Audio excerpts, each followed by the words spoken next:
खुलुमबाय। गिबि गिबियावनो बयनिसिमबो गोजोन फुंबिलिनि गाहाम हामलायथि बावहरनाय जाबाय। दिनैनि सानसेयारि बड'सा खौरांलाइनि रंजालि गथ'फोरनि सौरा आयदायाव अदालगुरिनि निजोम बर'नि जोंनि दावबायनाय, तेजपुरनि हादोरसा गयारिनि बे समा हर गेजेरनि होसिख्रावनाय,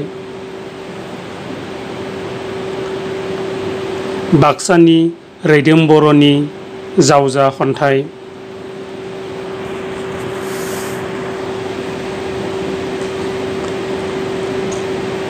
सा थावलिगुरिनि मोगथां बसुमतारिनि फामेनि जिउ,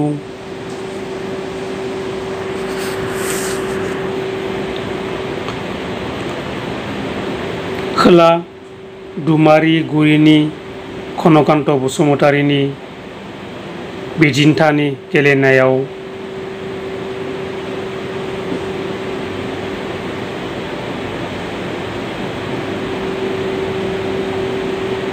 आरो क'क्राझारनि गलाब खुंगुर बसुमतारिनि बिरग्लांनाय गोसोआ बासा नागिरो खन्थाइया सेबखांजादों।